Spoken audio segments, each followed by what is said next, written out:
Greetings, true believers, and welcome back into the Talk Sports Network and the Free for All. I'm Ed Berliner. Thanks so much for joining us, and a very Merry Christmas to everybody, and a Happy New Year and a Happy Holiday. Let's get that all out of the way.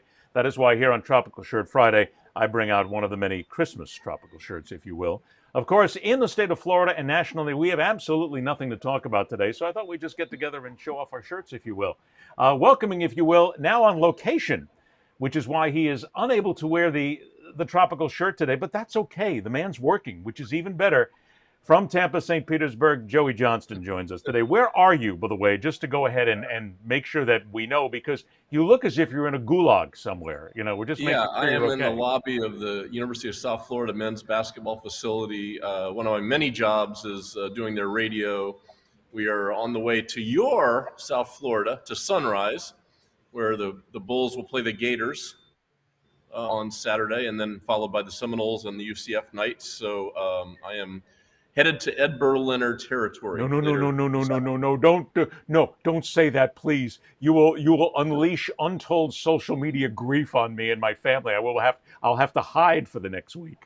Ed doesn't live in However, South I do Florida. regret not No. wearing the Hawaiian. I've got plenty in my closet, so please forgive me. I would love to wear a Hawaiian shirt. I just forgot. It's okay. Don't worry about it. We'll take care of it. You're absolved this one time, Yes. and Good. that's Thank it. you. Okay. So while Joey missed the whole tropical shirt thing, but he's working. We give him absolute absolvement for that. That's okay. We head for the central part of the state, where our good friend George Diaz remembered exactly what day that it was.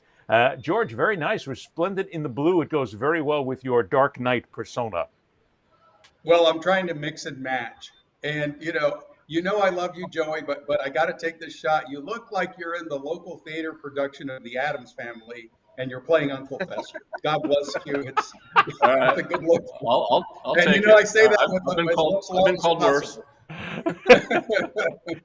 He's been called worse, but that's okay. So have we all. Yeah. So we're not going to go there. And finally, welcoming in from the northern part of the state, from Jacksonville, where he knows all, sees all, tells all in that region, which is why Urban Meyer and Shad Khan fear him. And they should, because damn it, thanks to this man, we have been on top of what's been cooking in Jacksonville and the NFL now for over a month.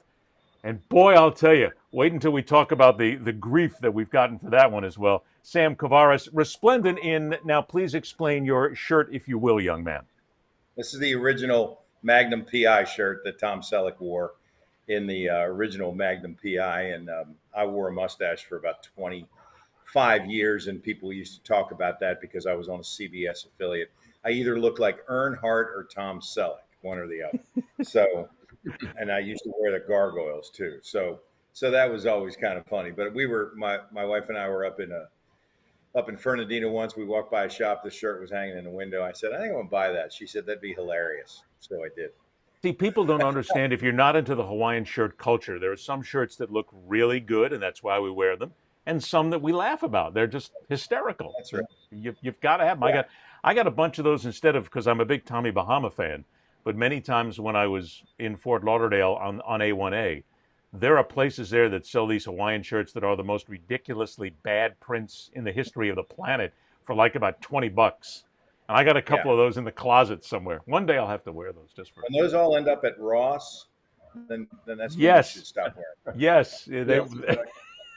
Or Ed, here's another option. A fun fact that you probably know, because a friend of mine bought this. You can get like a Hawaiian shirt vibe at the turnpike, along the turnpikes. At the stores there, the pit stop. Yes. They Right. actually have a print of kind of the whole turnpike vibe that has a bit of a Hawaiian shirt feel to it. So I will there you tell go. you that my mother, God rest her soul, one of her things she did in retirement, she worked briefly as a toll taker on the system, and she had one of those shirts. And so I know exactly, and God knows where it's gone. I think what happened was when she passed, I think we probably decided to use it as a rag somewhere. So, but it was awful. Gentlemen, as I stated at the top of the show, we have nothing to talk about today. Jeez. Nothing. Let's go ahead and start with our good buddy Urban Meyer, Liar Meyer, and Shad Khan.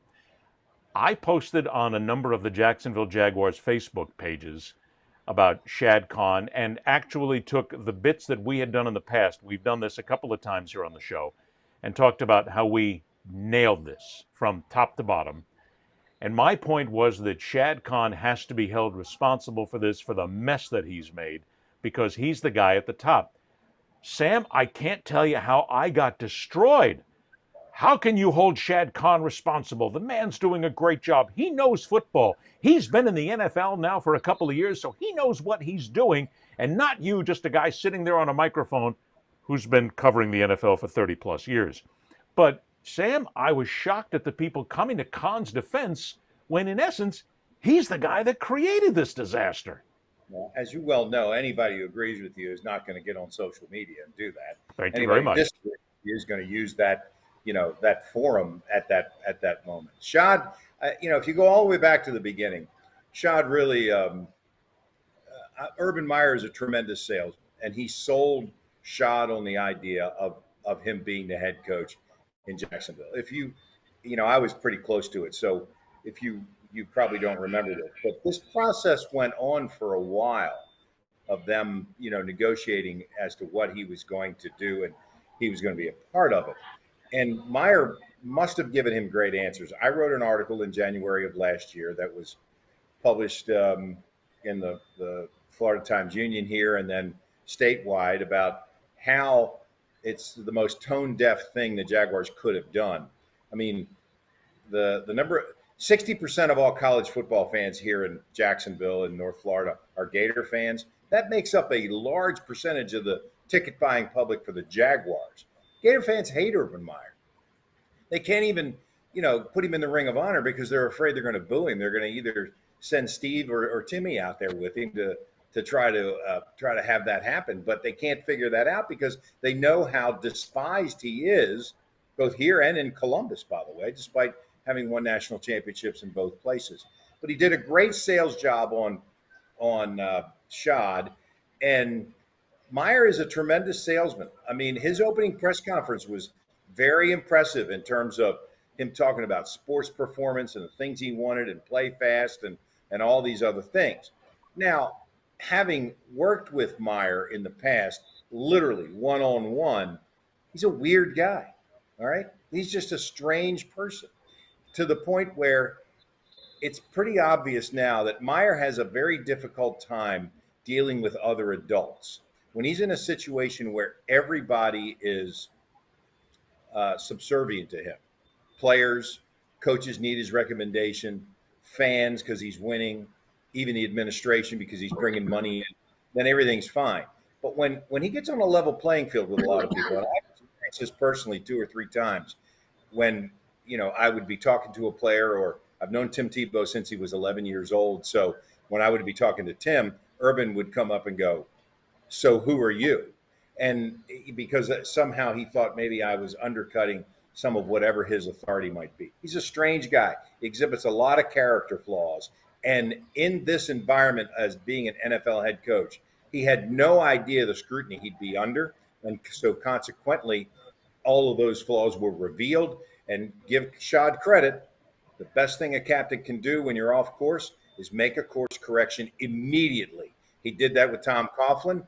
He did that with Urban Meyer here. But did he really do it immediately? Because in the eyes of what we're seeing here, in the way things have gone, it took a kicker to say that he had been kicked in practice for everything to all of a sudden explode. Didn't Khan have so much evidence leading up to this that waiting until there were 2 games left in the season was a disaster in itself? I mean, this guy should have been gone after 6 games, Sam. It seems like Khan was just willing. Sorry, it just happens every now. It seems like he was just willing to continue to be bamboozled by this guy, and he didn't react very fast. Actually, I know that that's the national narrative that Josh Lambo revealing that Right. he was kicked, the impetus. But the Jaguars knew that on August 27th that happened because Lambo told his agent about it. His agent reported it to the NFLPA. The NFLPA got back to the Jaguars legal about that and, basically said, this is outside of the personal conduct policy that the NFL has. And there was a lot more to that in that Josh did say to him, "Look, don't put your hands on me. Don't kick me." And Meyer said, "Look, I'm the head coach. I can do whatever I want." And somebody brought up a good point. How many times has he done that over the last 20 years as a college coach and just gotten away with it because there was no recourse for the players or his fellow coaches in the room? So even though that was one of the things that was purported in the national media, the Jaguars have known about that.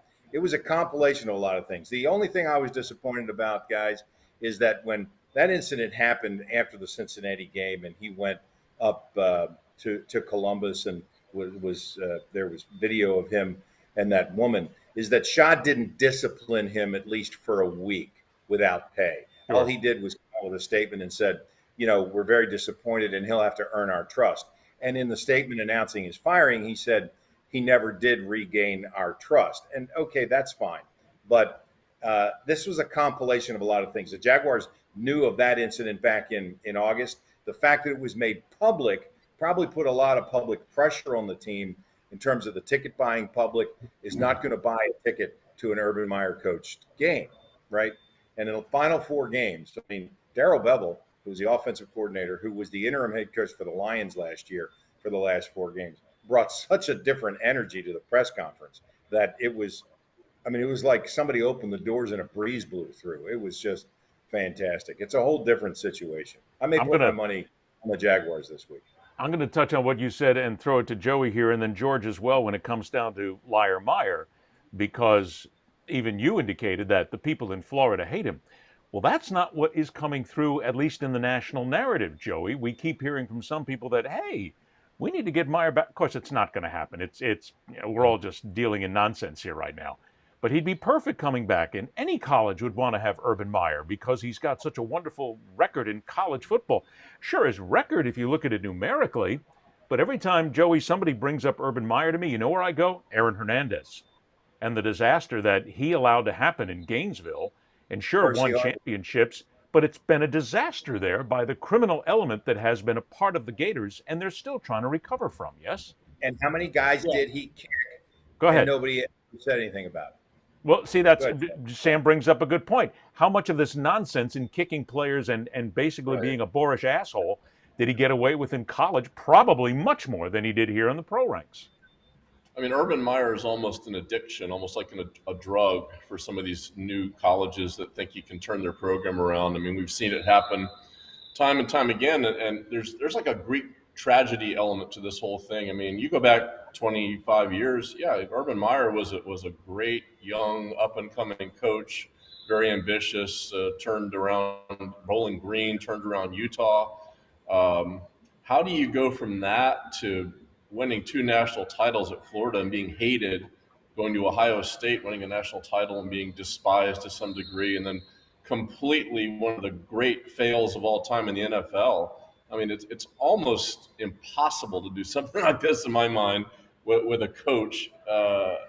What's happened to his career is almost incomprehensible in some ways. But what does that say then about overall, not just college athletics, but fans in general, the media in general, everybody else? We know, look, I go back to the old Dennis Green line, which you can pretty much use. We know who he is. We know who he was from the very start. Yet he got the gig. He got the job at Ohio State. He stayed at Florida. He got the job with Jacksonville. And you and I both know, we all know sitting here today, that somebody's going to take a chance on Urban Meyer again. Probably not in the NFL, but some college is going to go ahead and buy into his bullshit and put him in charge again. It's just going to happen. Well, the things that we've seen this year in Jacksonville, the kicking of the kicker, the not flying home and hanging out with the woman in the bar. I mean, these things didn't just like all of a sudden happen. I mean, it makes you wonder what's gone on at Ohio State and Florida and all these other places for who knows how long, and people have looked the other way because he's won.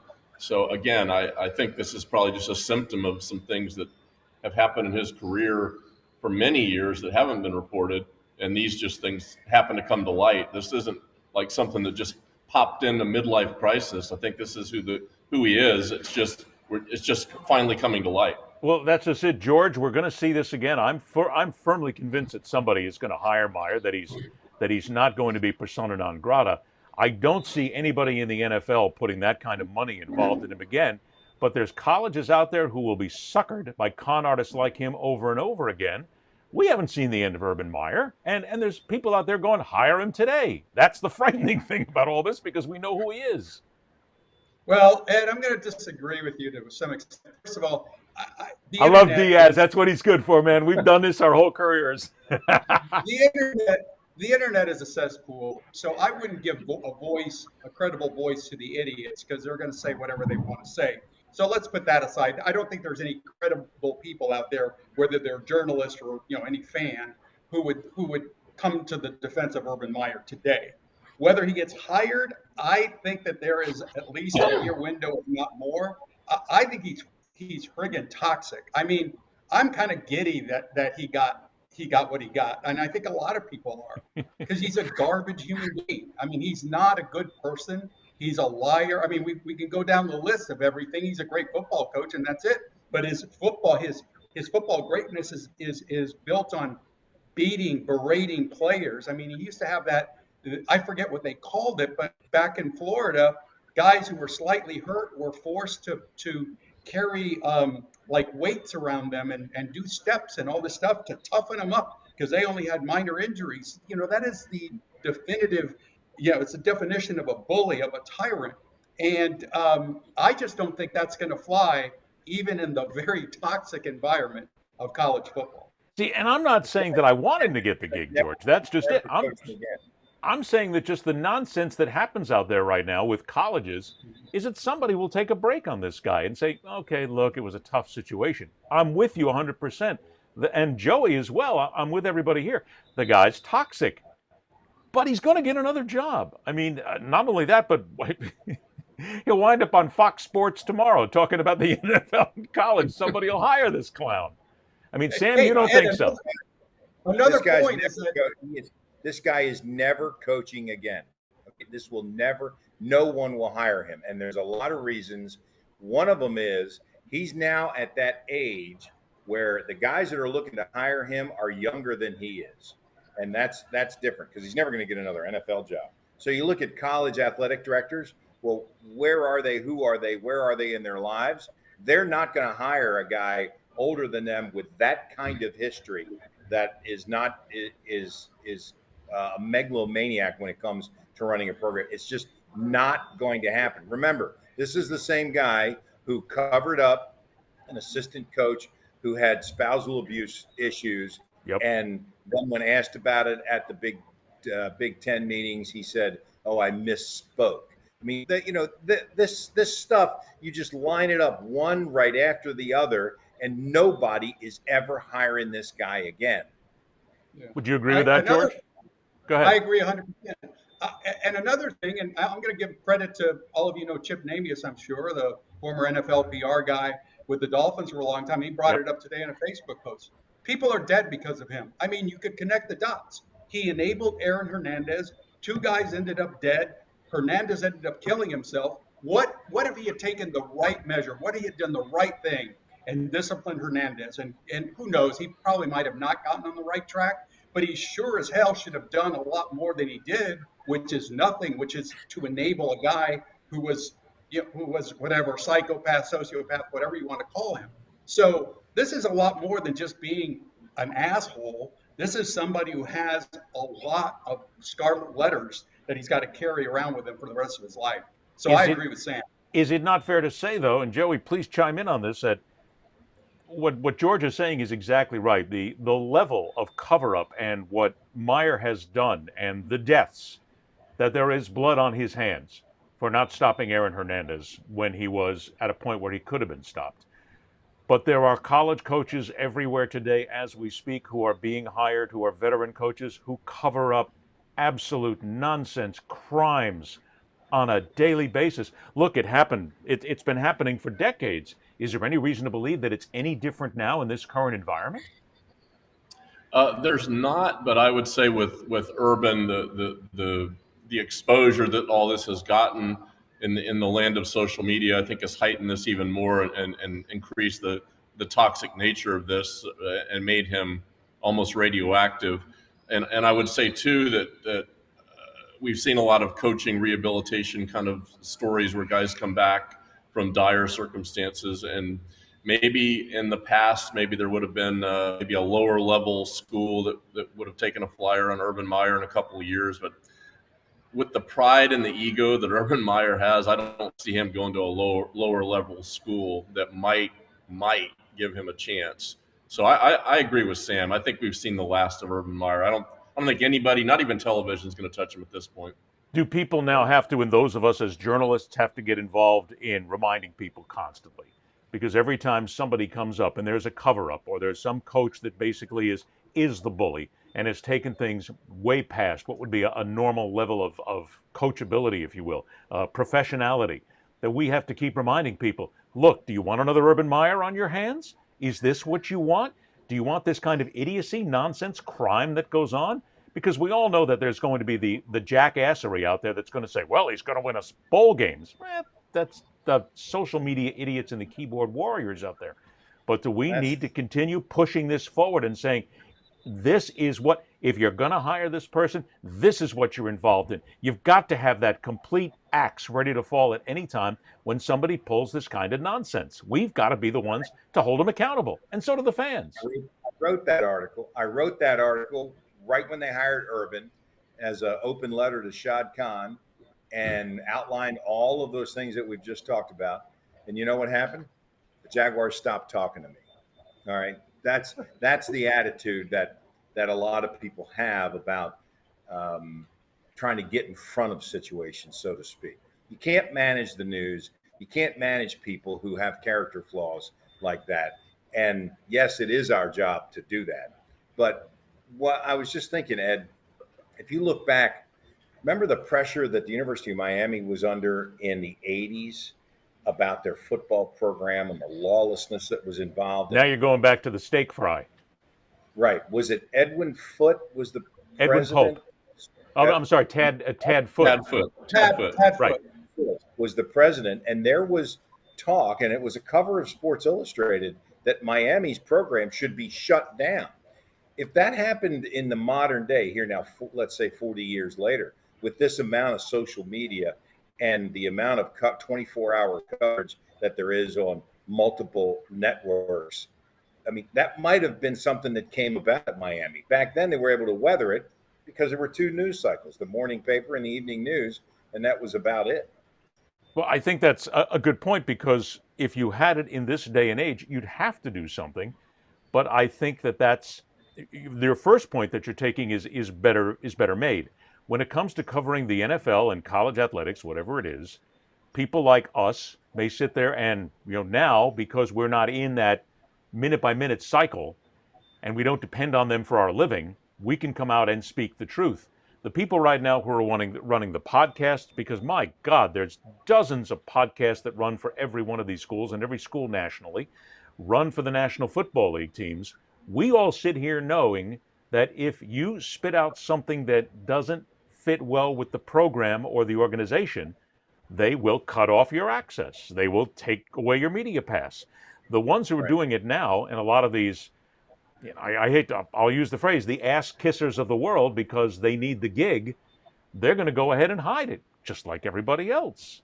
So is there enough enterprising out there when it comes to journalism and telling the truth that's really going to make a dent? I'm not so sure.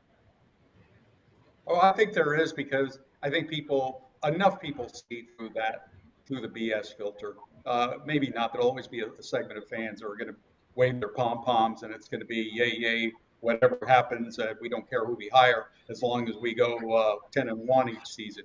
But there's just too much out there. You can try to bury the truth, Ed, but in this day and age, you simply can't. There's just too many options. There still are a lot of people with integrity, a lot of journalists with integrity, and a lot of people willing to speak the truth, and they will not be silenced. And I'm going to say that all I can say is Mazel Tov, and I hope that really happens, because we need much more of it. On to some of the other nonsense here, and this is, I don't care who you are, but somebody has got to stand up and applaud Deion Sanders for basically sticking his foot in everything when it comes out to recruiting right now, by getting Travis Hunter to go to Jackson State and give up his stated desire to go to Florida State. But the issue here bigger is the criticism, the hammer, the hate that comes out for this kid. Travis Hunter's a kid who decided to go to another school. BFD, live with it. There are people out there going, the Florida State program has been destroyed because one kid decided not to come to Florida State. What absolute nonsensical bullshit. But it again comes down to this level of fan who lives, eats, sleeps, breathes, has it in their DNA that, oh my God, Florida State, we've been beaten by Deion Sanders. Bravo, Deion Sanders, man. I'm loving the fact that he came in and threw a wrench in everything.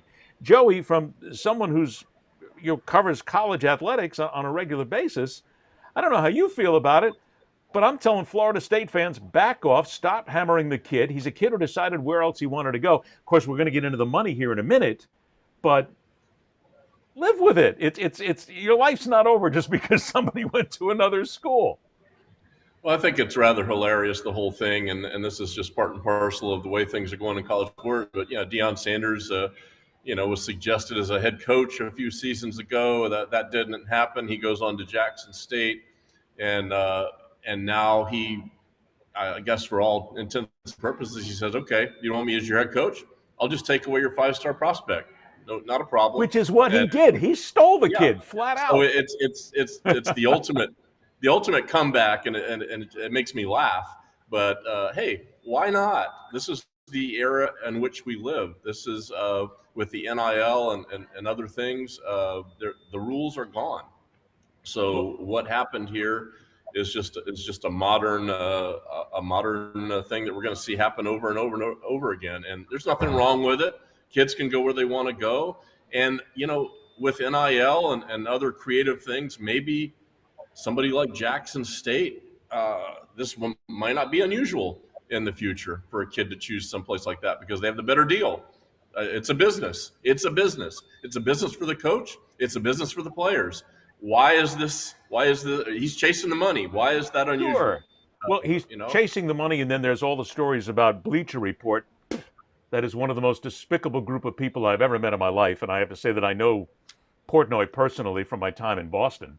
But then there's the stories that Barstool Sports and David Portnoy came out. Sorry, it's just a habit the way that happens. Came out and threw $1 million in there for the kid to come to Jackson State.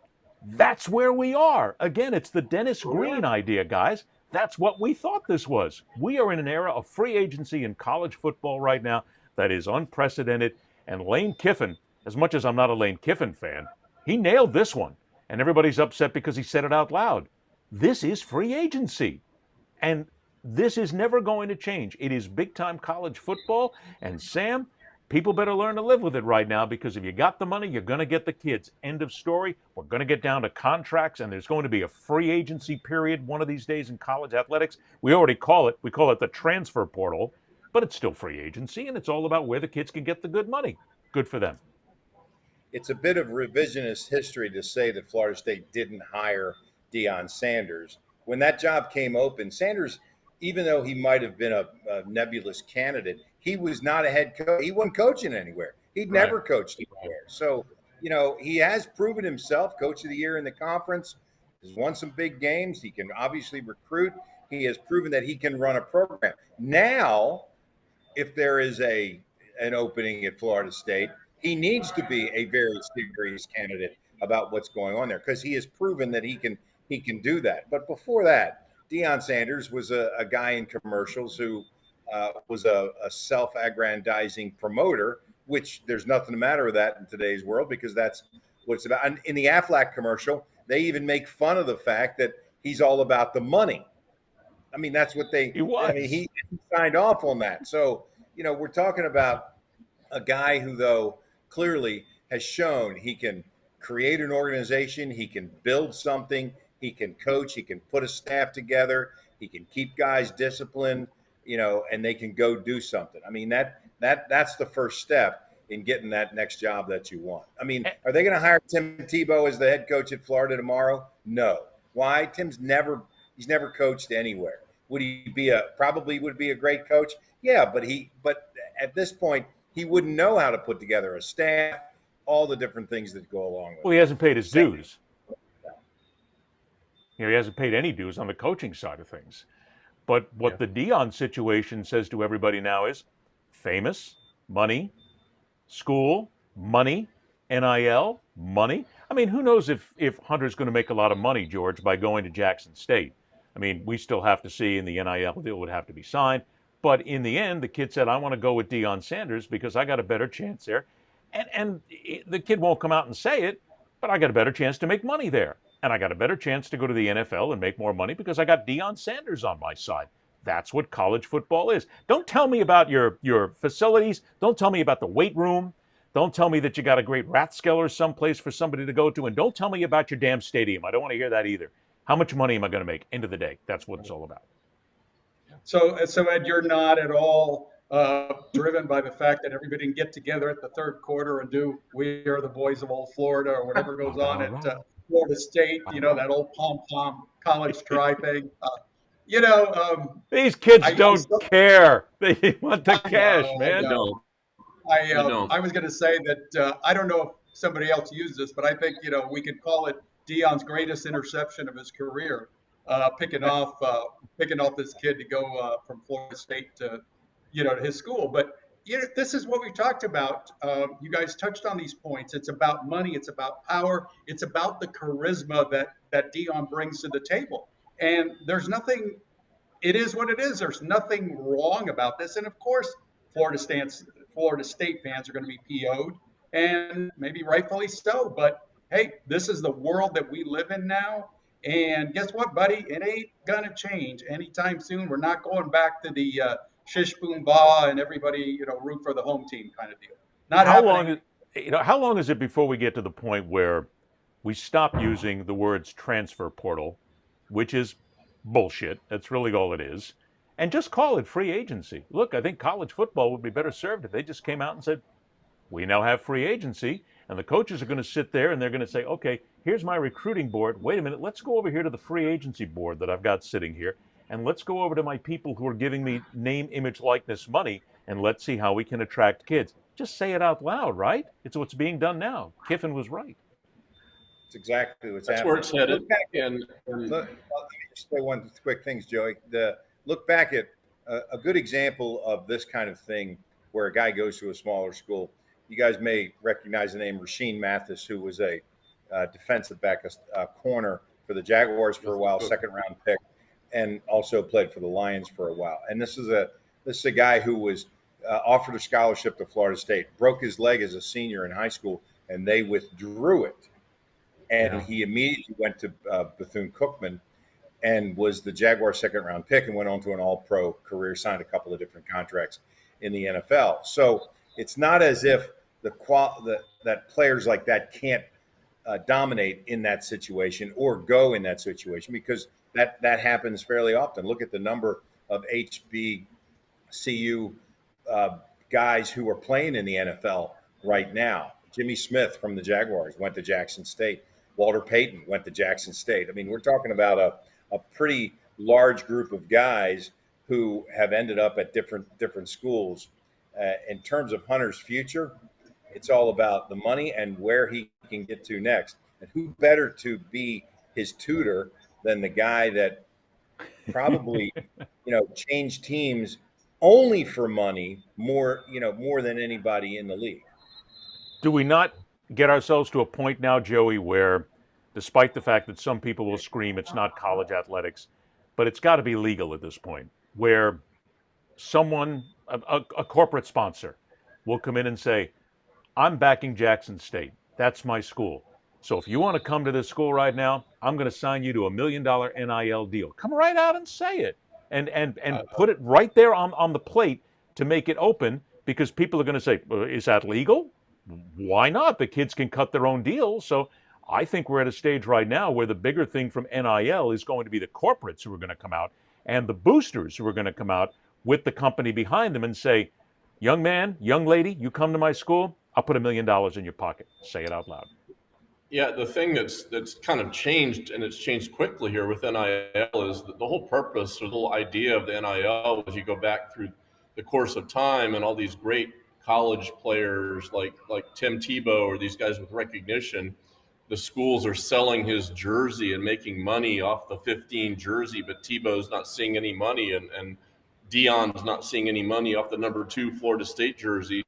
the whole impetus toward getting this in motion was guys getting a chance to make some money off what they had done in college. They'd become famous athletes on television, and their likeness was recognized, and people could knew who these guys were. So if there was a jersey or some other thing, like the guys would get a share of that profit. But what's happened now is these deals are going guys we've never heard of out of high school as impetus to get them to go to school. So the cart has gone in front of the horse, and there's no turning back now. So, but the whole idea behind NIL has sort of been lost. It's turned into this recruiting tool, where, as you say, corporate sponsors or other people can just put the money on the table and say, hey, we're not going to give the money to the school. We're going to give the money to you. And so you come to my school and you get $1 million, and that million would have gone previously to the school's coffers. Now it's going directly to the player. And as a recruiting tool now, because if you can go to the kids, and I know you wanted to bring this up as well, that here's the money. Schools used to be able to say, come to our school. You're going to play in a great stadium and in a great arena. And we have all these facilities. And we're going to go to the Final Four, the bowl games. We're going to get you a chance to go to a bowl game. Kids don't care about bowl games. You can't sell bowl games anymore, especially these third and fourth rated games that get barely anything in the ratings whatsoever. Kids don't care. Pay me. Yeah, here's what I think about that. Now we have in the news the Peach Bowl, which is a New Year's Six bowl, as they call it now. Pitt and Michigan State. Not a game that's going to get a lot of people excited, I don't think. But Kenny Pickett is the quarterback at Pitt. Kenneth Walker is the running back at Michigan State. Both had outstanding seasons. They were Heisman top 10 finishers. So if you're promoting this Peach Bowl, those are the two guys you're going to promote. Well, both of them have said they are not going to play in the Peach Bowl. They're going to go right ahead and start getting ready for the NFL draft. And this is something we're going to see more and more of, and there's no turning back from this either. So I think what it's going to lead to ultimately is we're going to have an expanded playoff. We're going to have some form of bowl games. Those bowl games are going to have to pay the players to play in the game. I think that's where we're headed. So we're going to see some bowl games go out of business. We're going to see less bowl games. We're going to see, and this is a good thing, I think, we're going to see the end of the 6-6 bowl teams. We're going to see more like it used to be, where you'd have to earn your way into a bowl game. So the bowl business is going to shrink. The playoffs are going to expand. And if the Peach Bowl was a playoff game, no question, Kenny Pickett and Kenneth Walker will be playing in the game. But they're not going to play for some game that means nothing. Sam, I'll come to you on this in a minute. George, let me come to you then with the bowl games. Joey brings up a great point. In your stead, what's the future of all these bowl games? I think they got to go. No, I agree, especially the 6-6 joke. There's just everything is an ebb and flow, and we had a flow going in. Everybody was upsizing, and there was a lot of proliferation of games. They were adding games to the menu, and it was a joke. I mean, there's just not enough interest, nor it also should be a reward. Let's face it, mediocrity should not be a reward, and that's what's been going on.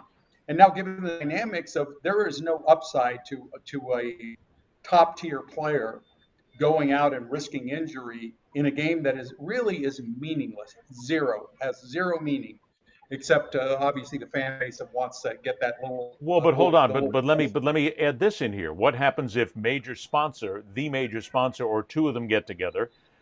You've got smaller companies that want to make sure they get their brand out there. They come in and say, we are going to sponsor Bowl XYZ. It's a minor bowl. We don't care. Our name's all over it. It's going to be on the uniforms of the players, and the players are going to get paid. That's where this is going, and to me, that's where the smaller bowl games are going to have to exist. Now, would you agree that we're going to reach a point where the real low-level bowls are going to have to go away because they can't attract those kind of sponsors? But if you got money coming in and a TV network that's willing to go ahead and pick it up, then the games survive. But they got to pay the players.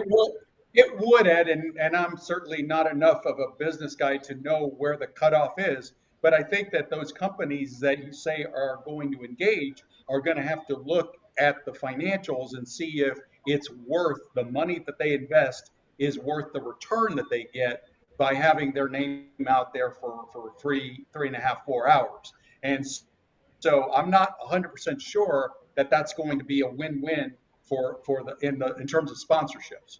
What do you think, Sam? There was a time where there were the 4 New Year's Day games, and the Gator Bowl was the fifth. It was the fifth bowl game, and they were offered a chance to go to New Year's Day before anybody, and they turned it down. They were going to play before the Cotton Bowl. Cotton Bowl wanted to play at 2. They were going to play the Gator Bowl at 11 o'clock in the morning, 11 o'clock Eastern. And then they mulled it over and they turned it down. Well, they offered it to the Fiesta Bowl, and that happened, and then the rest is history. So the Gator Bowl is one of those things that has a long legacy, but has a difficult time kind of finding their spot. Why they exist these days is because of the television money, and they do donate that money here to charities in town. But the question is, what are they doing next? They've hired Greg McGarity, who is the former athletic director at the University of Georgia, to be their executive director.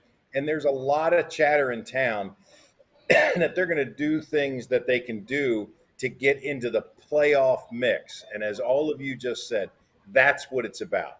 If you're not going to be in the playoff mix, which I do think is going to expand to 8 and possibly 12 or 16 teams within the next couple of years, if you're not in that mix, then you're a game that's going to have to figure out how to get seniors particularly to play. Bobby Bowden once told me that the biggest advantage of playing in a bowl game, and they had that long streak, was the 15 extra practices that they got between the Florida State game and the time that they played their bowl game. He said, for our seniors, it's not that big of a deal. But for the guys, the freshman class, the incoming guys, the guys who are going to be starters next year, to get those 2 and 3 weeks of extra practice days was completely invaluable. That's why a lot of coaches pushed to have more bowl games so they could get more practice and get their hands on their team for a few more weeks. And is it not fair to say that we've reached a point where for many years now there's been talk about a union in college football, unionizing the players? Well, that makes more sense now than ever before, now that it's a free and open market, because you'll have, wait till we get to the point, and I could just be extrapolating here and going off on a tangent, but we get to a major bowl game, the 4 teams that are out there that are in a playoff, 4, 8, 16, whatever, and the major stars get together on the teams and say, where's our money? I mean, seriously, guys, you want me to come play in a national championship game? Okay, I'm happy. And if you get 3, 4, 5 players from one of the teams to come in and say this and gather together in a union sort of effort and say, we're not playing until you pay me, holy God, imagine what that's going to open up there. You will have to pay these players, yes? Or am I think that's inevitable. I think you will. And I think if you look back, you can go way prior to UCLA basketball. Go back to the very early 90s. The Seminoles have a card that you can use at their athletic events. I think it's called a Seminole card. And occasionally it has Renegade on it or Chief Osceola or picture of Doak Campbell or whatever. And in Charlie Ward's sophomore year, I think in his junior year, they put his picture on it. And he objected. He said, wait a minute, I'm here to play football, and, you guys are selling my jersey and all this other stuff, but you can't use my picture. And he sued the university and ended up winning. That's a while back. I mean, that's 30 years ago, where Charlie Ward was the first person to bring up this NIL kind of situation.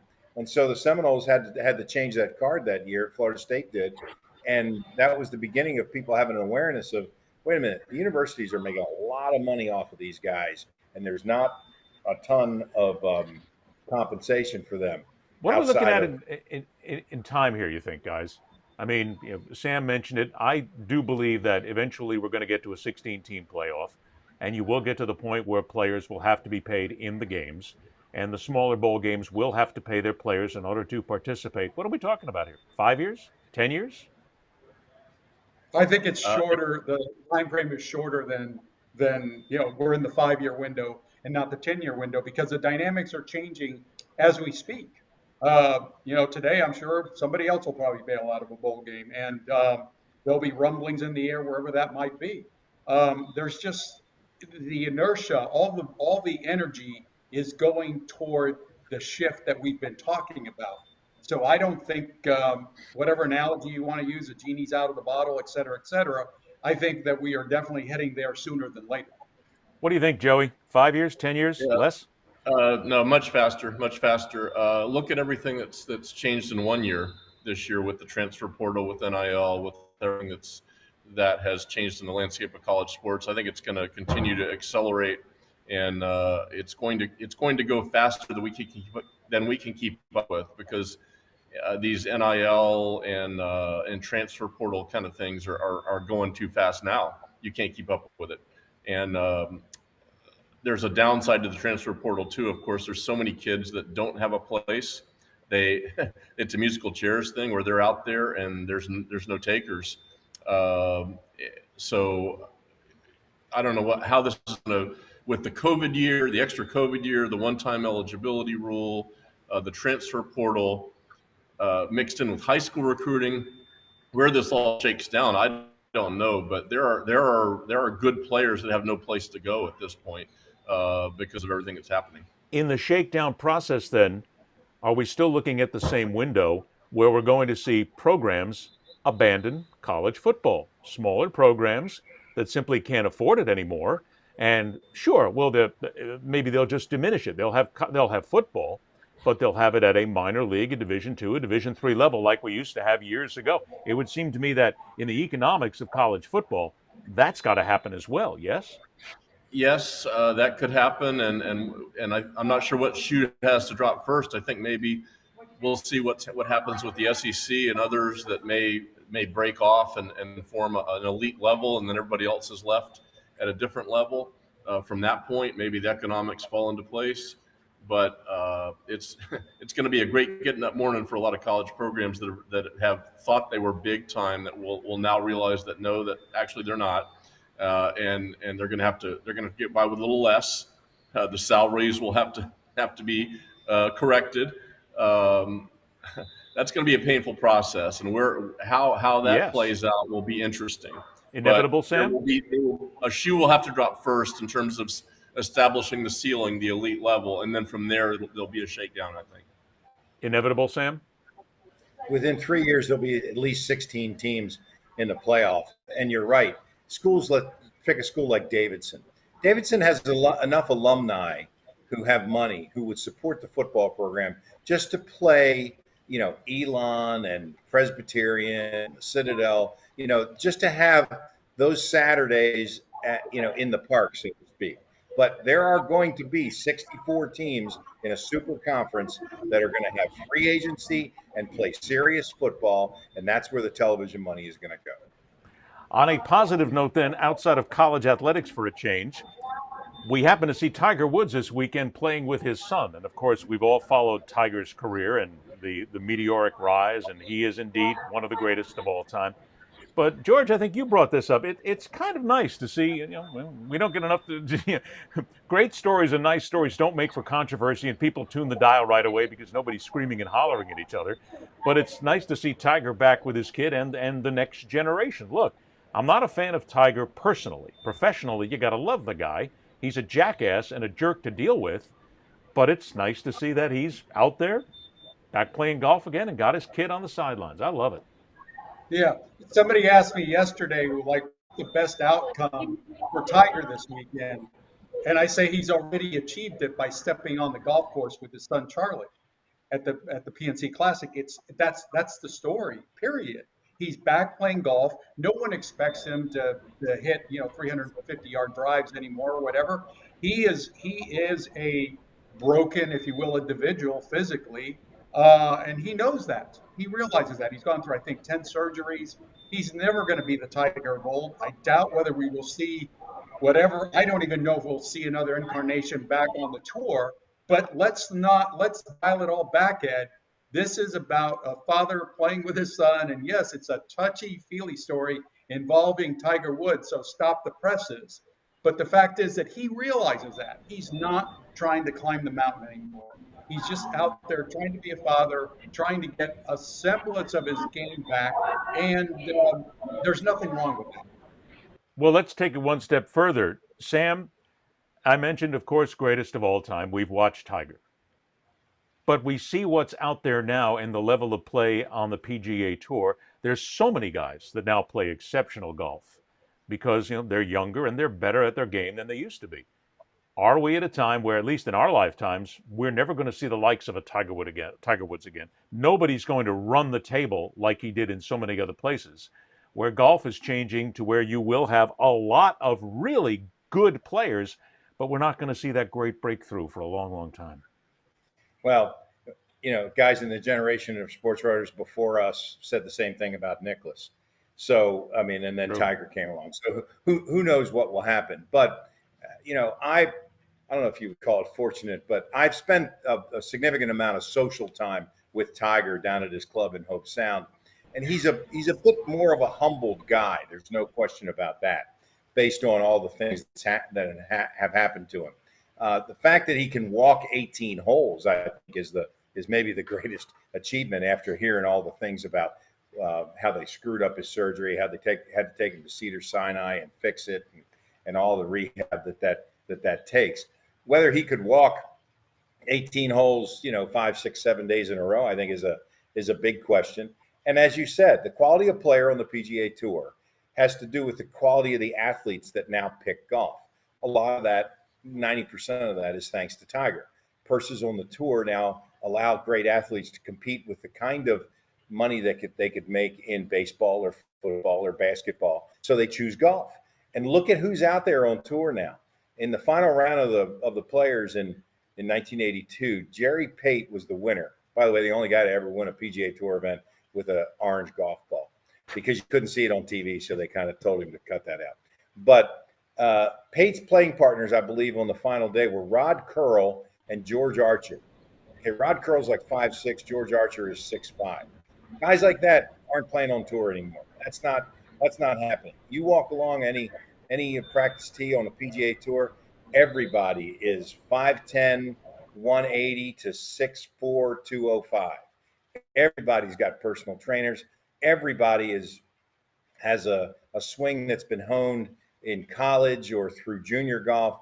Lee Trevino's not coming back out on tour ever again. So the game is forever changed by the amount of money that's in it, and it's allowed great athletes to choose it. And think back, Gary Player was the first one to bring really fitness to golf. Arnold Palmer was a very fit kind of guy. Greg Norman kind of took it to the next level, and then Tiger perfected it. Maybe if you look at it, one of the best overall athletes to play the game. That's who you're getting to play professional golf these days. Is that something that we need to discuss in this, Joey, that regarding Tiger? Outside of golf itself, this was one of the best athletes of the generation, period. Football, baseball, basketball, hockey, soccer, I don't care what. Yeah. People didn't look at golf as being an athletic sport. People say, oh, it's a bunch of golfers. They're out knocking down beers and donuts. But the Tiger Woods changed everything and was one of the finest athletes of his generation.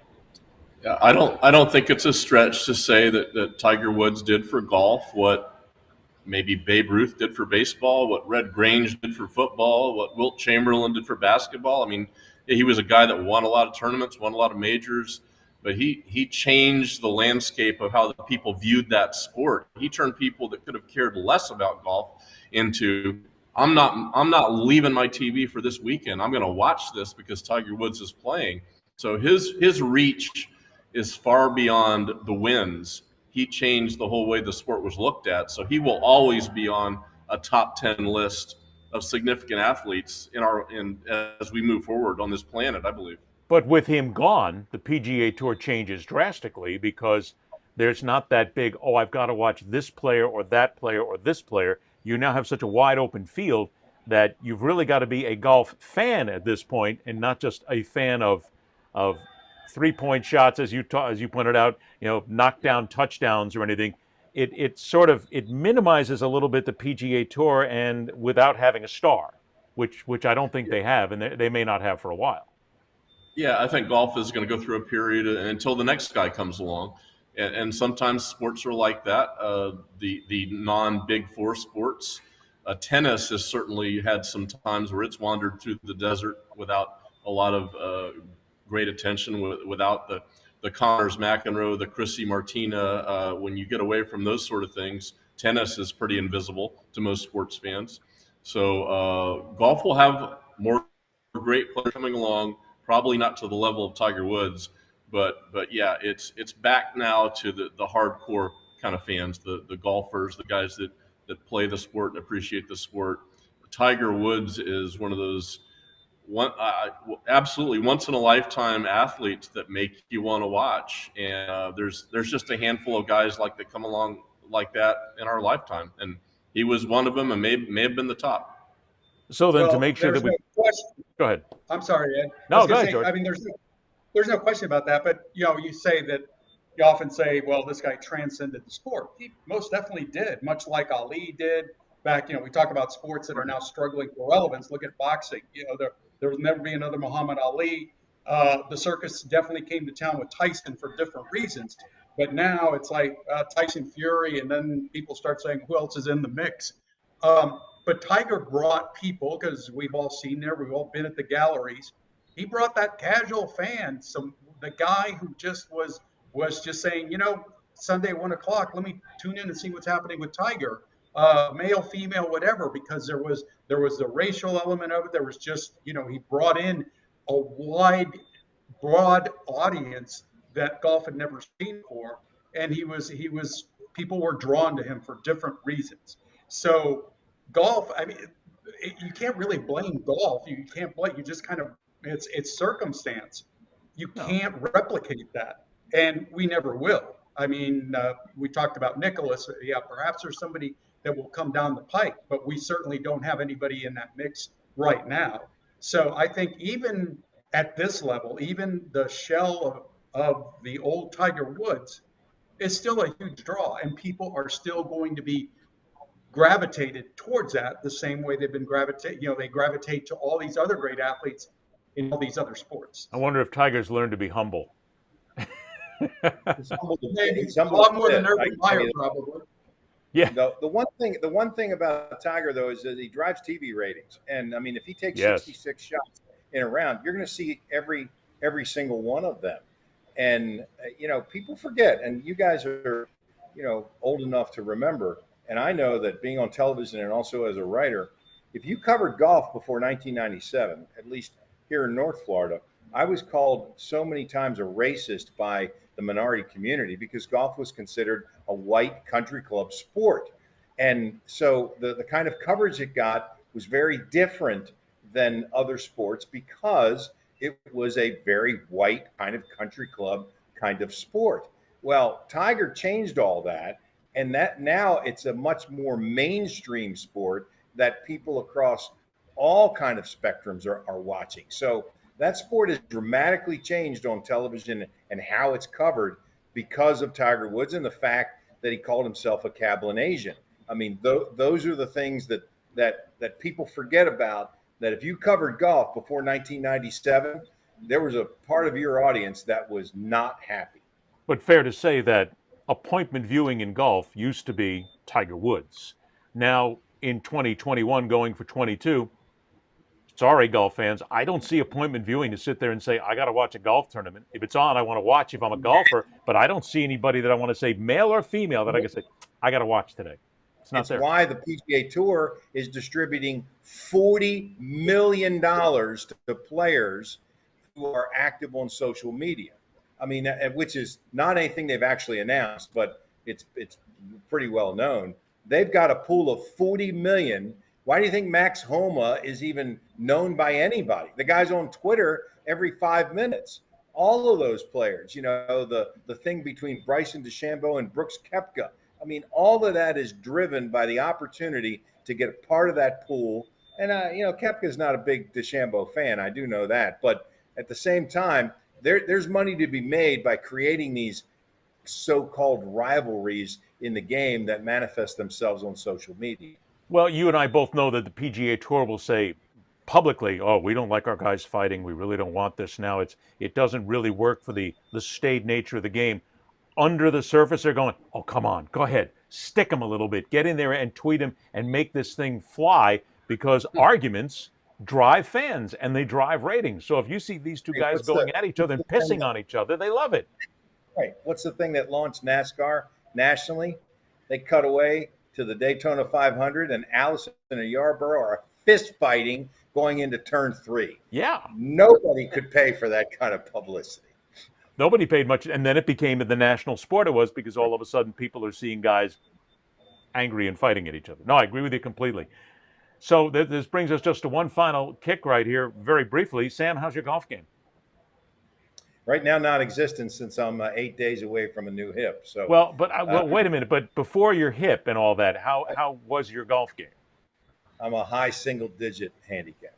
Okay, that. If I can get my driver straight, I'm pretty dangerous. Okay, George. I mean, I'm not even going to try to because my golf game is, I'm good on Sega. How's yours?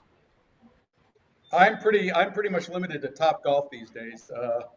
It's just, golf is just the sport that just, as we all know, it sucks you in because you have that shot and you're like, okay, I got this. And then the next day, the next shot, you're in the weeds or in the water and, you want to just kill yourself. So, but it has that appeal where it's passive aggressive. But it keeps you in. But I've got, through therapy, extensive therapy, I've just learned to basically That's it. Walk away. Top Golf, I'll have a couple beers. It just mattered, just hit, try to hit the little things out there, try to get some points, have some fun, and it's all good. And my blood pressure and my stress levels are greatly appreciative of that. Joey? Pretty much non-existent. I'm like George. I'm a Top Golf guy, but my whole life, and I guess I'm running out of years now. I keep saying, one day I'm really going to play a lot of golf, get serious about it, maybe take some lessons, really. But it hasn't happened. But maybe one day in my life, golf has always been a game where, like George said, you hit that one shot and you have that illusion that, hey, I could get good at this. Yeah. I could get good. But you do have to play and practice. That's the problem. Hands up from everybody here who has thrown a golf club on the course. Just two. Never? Sam, George, never? I figure I'm the one who hit it. You what now? I lost one once. I don't know how. I have a scattered brain. How did you lose a club? I mean, but I did not throw one. Sam, you've never thrown a golf club.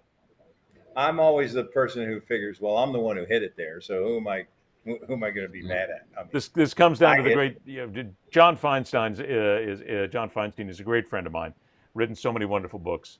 Golf is a good walk spoiled. I mean, don't tell too many people that, by the way, that John's a good friend of yours. Try to keep that under wraps.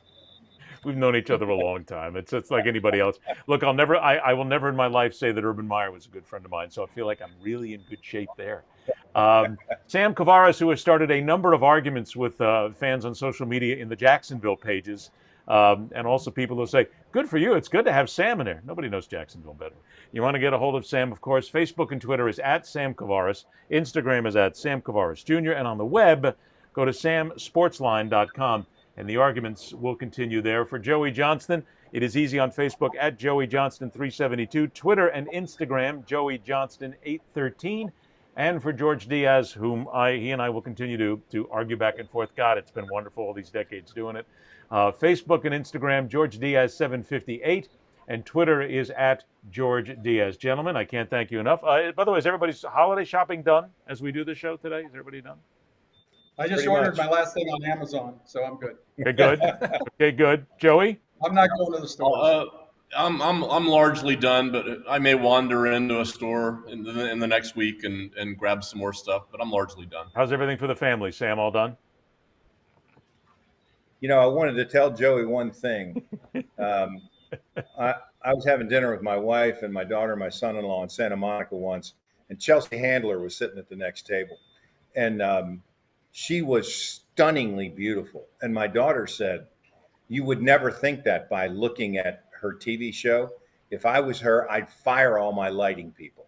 So, Joey, there's absolutely hope. You can fire your lighting people. Yeah.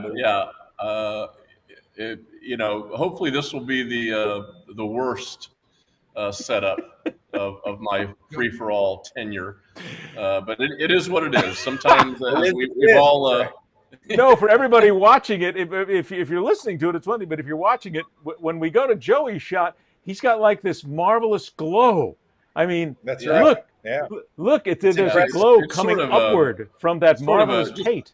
It's like the Christmas story. Just picture the star, That's what this is like. This is like Yeah. a scene from The Chosen, which is very popular in the theaters now. So yeah, I'm looking for a different kind of look. That's Yeah. and I think I've achieved it. But I'll go back. Yes, I'll be back. you have. I'll be in the Hawaiian shirts next time. Put it that Yeah, way. I would say I still think that it looks like the gulag thing. So whatever they do, Joey, don't let them break you. Okay. Whatever they're waterboarding, whatever's going on, just stay strong, brother. I'm guessing Yeah. somebody's going to come in just a minute with a bamboo rod, and they're going to come in and do it. You will talk to us now, Mr. Johnston. We will get you ready for the water torture. Maybe it's a local theater production of Midnight Express. Oh God! it's Yeah, fighting. this is the scene from Midnight Express. I'm in a Turkish prison and I'm looking for an escape. No, Midnight Express has been, if you've been around the Jacksonville Jaguars locker room. But there you go. We bring everything full circle. So that's nice. Gentlemen, thanks so much. We'll talk to you soon. Merry Christmas. Happy holidays to everybody. But we'll get a chance to wish everybody next week, hopefully with a lot more grief as we move on. Gentlemen, thanks so much. It's always a pleasure. Don't forget, if you want to get a hold of those guys, you do that. You want to get a hold of me, go to Facebook and Twitter at Berliner Speaks. Catch all of our shows at TalkSportsNetwork.com. For Joey Johnston, for George Diaz, for Sam Kavares and the entire crew, I'm Ed Berliner. Thanks so much for joining us, everybody. Rock on. Get your Christmas shopping done. Happy Hanukkah, good Kwanzaa, Merry Christmas, and all the rest. Till we meet again, rock on, true believers. See ya!